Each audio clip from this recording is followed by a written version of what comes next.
स्वागत है आपका टारगेट विद अजय सर में। लेके आए हैं ज्योग्राफी का नेक्स्ट वीडियो, जिसमें टॉपिक होगा सिंचाई एवं नहरें। 20 प्रश्न होंगे, बहुत ही ज़्यादा महत्वपूर्ण। आपसे रिक्वेस्ट है, अगर आपने हमारे चैनल को सब्सक्राइब नहीं किया तो प्लीज़ चैनल को करें सब्सक्राइब और बेल आइकन को प्रेस कर लें ताकि हमारा नोटिफिकेशन आपके पास शीघ्रता से पहुँच जाए। चलते हैं पहले प्रश्न की ओर। निम्नलिखित में किसका सुमेल नहीं है? Option A Sundarban Paschim Bangal, option B Bhitarkanika Orissa, option C Pichavaram Tamil Nadu, option D Vembanad Karnataka. और इसका राइट आंसर है ऑप्शन डी वेम्बनाड कर्नाटक, क्योंकि वेम्बनाड कर्नाटक में नहीं बल्कि ये केरल में है। ठीक है, वेम्बनाड केरल में है, कर्नाटक में नहीं है। चलते हैं अगले प्रश्न की ओर। भारत में उष्णकटिबंधीय वर्षा वन की उपस्थिति है। ऑप्शन ए असम और नागालैंड में, ऑप्शन बी उड़ीसा और छत्तीसगढ़ में, ऑप्शन सी उत्तर प्रदेश और महाराष्ट्र में, ऑप्शन डी असम और केरल में। और इसका राइट आंसर है ऑप्शन डी असम और केरल में। ठीक है, भारत में उष्णकटिबंधीय वर्षा वन की उपस्थिति केरल और असम में है। ये वन पश्चिमी घाटों के अधिक वर्षा वाले क्षेत्रों, लक्षद्वीप, अंडमान और निकोबार द्वीप समूहों, असम के ऊपरी भागों तथा तमिलनाडु के तट तक सम्मिलित है। ठीक है, चलते हैं अगले प्रश्न की ओर। और उष्णकटिबंधीय वर्षा वन जहां पे 200 सीएम से ऊपर वर्षा होती है वहां उगते हैं। ठीक है, चलते हैं अगले प्रश्न की ओर। भारत में किस राज्य का सर्वाधिक क्षेत्र घने पतझड़ वाले जंगल से घिरा है? बहुत ही आसान प्रश्न है। Option A Orissa, option B Maharashtra, option C Madhya Pradesh, option D Chhattisgarh. और इसका राइट आंसर है ऑप्शन सी मध्य प्रदेश। पतझड़ वनों का सर्वाधिक विस्तार मध्य प्रदेश एवं उसके पश्चात छत्तीसगढ़ राज्य में है। पहला स्थान मध्य प्रदेश का, फिर छत्तीसगढ़ राज्य में है। भारत वन स्थिति रिपोर्ट 2019 के अनुसार मध्य प्रदेश में कुल 41,017 वर्ग किमी, 41,017 वर्ग किमी एवं छत्तीसगढ़ में 39,266 वर्ग किमी घने पतझड़ वन है। ठीक है, तो option C is the right. चलते हैं अगले प्रश्न की ओर। निम्नलिखित में कौन सा जिला सबसे अधिक घने पतझड़ वाले वन क्षेत्र से घिरा है? Option A Paschimi Champaran, option B Gaya, option C Kaimur, option D Nawada. और इसका राइट आंसर है ऑप्शन ए पश्चिमी चंपारण। वर्तमान में पश्चिमी चंपारण जिला सबसे अधिक घने पतझड़ वाले वन क्षेत्र से घिरा है। ठीक है, भारत वन स्थिति रिपोर्ट 2019 के अनुसार पश्चिमी चंपारण में कुल 799.43 वर्ग किमी घने वन हैं। ठीक है, जबकि कैमूर में 525 वर्ग किमी, यानी सेकेंड रैंक है कैमूर का। ठीक है, चलते हैं अगले प्रश्न की ओर। कथन प्रायद्वीपीय भारत में सिंचाई का एक प्रमुख साधन है तालाब। ऑप्शन कारण है इसका आर, प्रायद्वीपीय क्षेत्र की अधिकांश नदियां मौसमी हैं। कूट है इसका सही आंसर, आपको चूज करना है। दोनों ए आर सही हैं। आर ए की सही व्याख्या है ऑप्शन बी, दोनों ए आर सही हैं किंतु आर ए की व्याख्या नहीं करता। ऑप्शन सी ए सही है परंतु आर गलत है। ऑप्शन डी ए गलत है परंतु आर सही है। और इसका राइट आंसर है ऑप्शन ए, दोनों ए आर सही हैं और आर ए की सही व्याख्या करता है। प्रायद्वीपीय क्षेत्र की भूमि चट्टानी होने के कारण यहाँ नहरों एवं कुओं का आसानी से निर्माण संभव नहीं है। इसके अलावा प्रायद्वीपीय भारत के अधिकांश नदियां मौसमी है, जिसके कारण नहरों में पानी का अभाव रहता है। ऐसी स्थिति में तालाब सिंचाई के प्रमुख साधन के रूप में विद्यमान है। ठीक है, चलते हैं अगले प्रश्न की ओर। भारत के संदर्भ में निम्नलिखित में से कौन सा कथन सही नहीं है? ऑप्शन ए देश के लगभग 1/3 क्षेत्र में वर्ष भर में 750 मिलीमीटर से अधिक वर्षा होती है। ऑप्शन बी, देश में सिंचाई का प्रमुख स्रोत कुएं हैं। ऑप्शन सी, कछारी मृदा देश के उत्तरी मैदानों की प्रमुख कठोर प्रकार की मृदा है। ऑप्शन डी, पर्वतीय क्षेत्र देश के पृष्ठीय क्षेत्रफल लगभग 30% बैठता है। और इसका राइट आंसर है ऑप्शन बी, देश में सिंचाई का प्रमुख स्रोत कुएं हैं। ठीक है, वर्तमान में देश में सिंचाई के प्रमुख साधन नलकूप है, ना कि कुएं। और नलकूपों से लगभग 46.2% की सिंचाई होती है। कुल का 46.2% की सिंचाई होती है। ठीक है, और इसके बाद है नहरों का स्थान। ठीक है, इसके बाद नहरों का स्थान है। चलते हैं अगले प्रश्न की ओर। निम्नलिखित राज्यों में से किसमें सिंचाई के अंतर्गत कुल कृषि क्षेत्र 2011 का प्रतिशत सर्वाधिक है? Option A Madhya Pradesh, option B Maharashtra, option C Uttar Pradesh, option D Haryana 2011 की रिपोर्ट के अनुसार।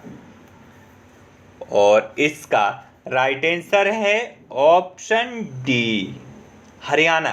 ठीक है, हरियाणा में सिंचाई के अंतर्गत कुल कृषि क्षेत्र का प्रतिशतांक सर्वाधिक है। ठीक है, क्योंकि यहाँ पर 84.44% सिंचाई होती है। ठीक है, और दूसरे रैंक पे है उत्तर प्रदेश 79.17 और महाराष्ट्र है आपका 24.68 और मध्य प्रदेश है 67.10। ठीक है, चलते हैं अगले प्रश्न की ओर। भारत में सर्वाधिक सिंचाई विस्तार वाला राज्य है? Option A Punjab, option B Uttar Pradesh, option C Haryana, option D Madhya Pradesh. और इसका राइट आंसर है ऑप्शन बी उत्तर प्रदेश। ठीक है, उपयुक्त विकल्प में ऑप्शन बी राइट है, क्योंकि सर्वाधिक सिंचाई विस्तार वाला राज्य उत्तर प्रदेश है। ठीक है, चलते हैं अगले प्रश्न की ओर। सूक्ष्म सिंचाई की पद्धति के संदर्भ में निम्नलिखित में से कौन से कथन सही है या है? ऑप्शन ए फर्स्ट है मृदा से उर्वरक पोषक हानि कम की जा सकती है। सेकंड, यह वर्षाधीन खेती की सिंचाई का एकमात्र साधन है। ऑप्शन थर्ड है, इससे कुछ कृषि क्षेत्रों में भौम जल स्तर को कम होने से रोका जा सकता है। निम्नलिखित कूटों के आधार पर सही उत्तर चुनिए। ऑप्शन ए केवल 1, ऑप्शन बी 2 और 3, ऑप्शन सी 1 और 3, ऑप्शन डी 1, 2 और 3। और इसका राइट आंसर है ऑप्शन सी 1 और 3। मृदा से उर्वरक या पोषक हानि कम की जा सकती है, बिल्कुल सही है। और इससे कुछ कृषि क्षेत्रों में भौम जल स्तर को कम होने से रोका जा सकता है। ये सूक्ष्म सिंचाई के दोनों ही लाभ हैं और ये दोनों सही हैं, जबकि सेकंड पॉइंट गलत है। चलते हैं अगले प्रश्न की ओर। भारत के किस राज्य में सर्वाधिक सिंचाई नलकूपों से होती है? Option A Madhya Pradesh, option B Bihar, option C Rajasthan, option D Uttar Pradesh. और इसका राइट आंसर है ऑप्शन डी उत्तर प्रदेश। ठीक है, उत्तर प्रदेश में सर्वाधिक सिंचाई नलकूपों से होती है 70.80%। ठीक है, 70.80% सिंचाई यहाँ पे नलकूपों से की जाती है। चलते हैं अगले प्रश्न की ओर। दक्षिण भारत में सिंचाई व्यवस्था का अग्रदूत किसे माना जाता है? Option A sir Arthur Cotton, option B colonel Baird Smith, option C lieutenant Blane, option D colonel Robert Smith. और इसका राइट आंसर है option A sir Arthur Cotton को। ठीक है, सर आर्थर कॉटन ब्रिटिश सिंचाई अभियंता थे, यानी जेई थे। उन्होंने दक्षिण भारतीय राज्यों के सिंचाई व्यवस्था में उल्लेखनीय कार्य किया, इसलिए सर आर्थर कॉटन को दक्षिण भारत में सिंचाई व्यवस्था का अग्रदूत माना जाता है। ठीक है, दक्षिण भारत में इन्हें सिंचाई व्यवस्था का अग्रदूत माना जाता है। चलते हैं अगले प्रश्न की ओर। भारत की सिंचाई क्षमता का सर्वाधिक भाग पूरा होता है। ऑप्शन ए बृहद परियोजनाओं से, ऑप्शन बी लघु एवं बृहद परियोजनाओं से, ऑप्शन सी लघु परियोजनाओं से, ऑप्शन डी मध्यम परियोजनाओं से। और इसका राइट आंसर है ऑप्शन सी लघु परियोजनाओं से। ठीक है, इसके तहत लघु परियोजनाओं के तहत लगभग 2000 हेक्टेयर तक के क्षेत्र की सिंचाई होती है। और लघु सिंचाई परियोजनाओं में कुआं, नलकूप, पंपसेट, तालाब, ड्रिप सिंचाई, एनीकेट, स्प्रिंकल आदि शामिल किए जाते हैं। भारत की सिंचाई का लगभग 62% भाग छोटी यानी लघु परियोजनाओं से की जाती है। 62% भाग छोटी परियोजनाओं से ही पूरा होता है। चलते हैं अगले प्रश्न की ओर। सारण सिंचाई नहर निकलती है। ऑप्शन ए सोन से, ऑप्शन बी गंगा से, ऑप्शन सी कोसी से, ऑप्शन डी गंडक से। और इसका राइट आंसर है ऑप्शन डी गंडक से। गंडक परियोजना के अंतर्गत गंडक नदी पर त्रिवेणी घाट के पास एक 740 मीटर लंबा बैराज बनाया गया है, जिससे कुछ नहरें निकाली गई हैं, जिनमें से एक सारण सिंचाई नहर भी शामिल है। चलते हैं अगले प्रश्न की ओर। इंदिरा गांधी नहर का उद्गम स्थल है। ऑप्शन ए गांधी सागर बांध, ऑप्शन बी भाखड़ा बांध, option C Harike barrage, option D Govind Ballabh Sagar बांध।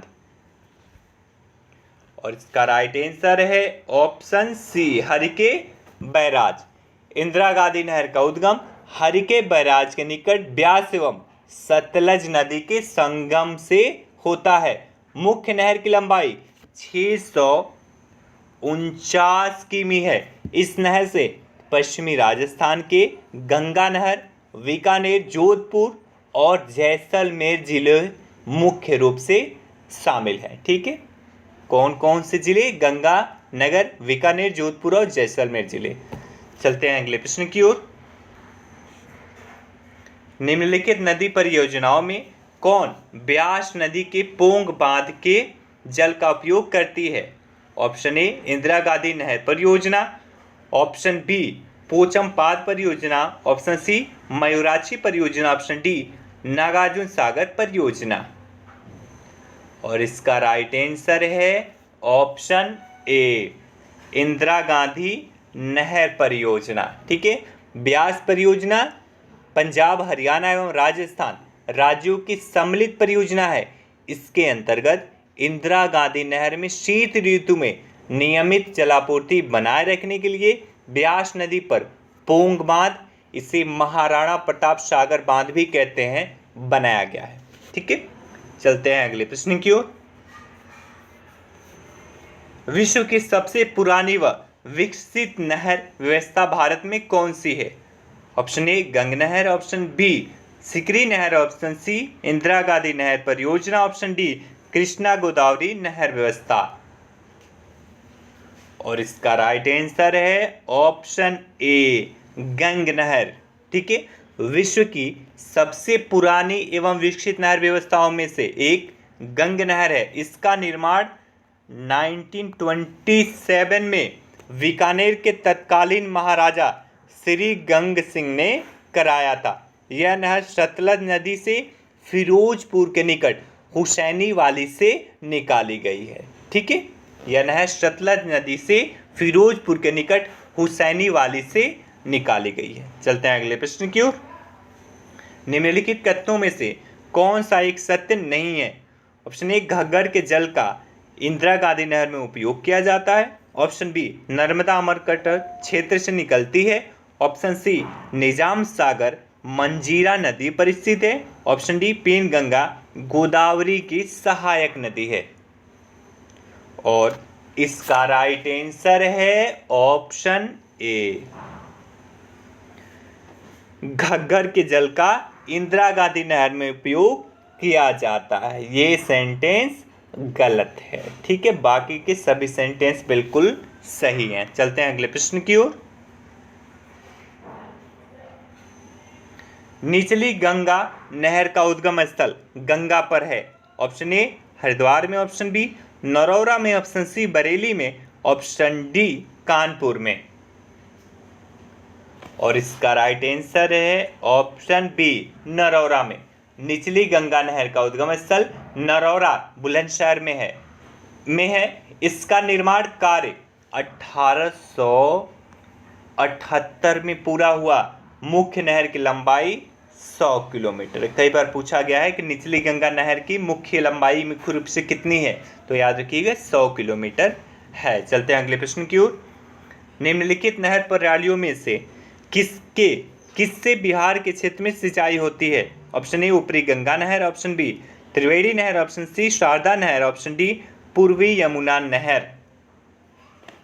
और इसका राइट आंसर है ऑप्शन बी त्रिवेणी नहर। ठीक है, त्रिवेणी नहर से बिहार के क्षेत्र में सिंचाई होती है। यह नहर चंदन सिंचाई परियोजना से संबंधित है। यह पश्चिमी चंपारण जिले में स्थित है।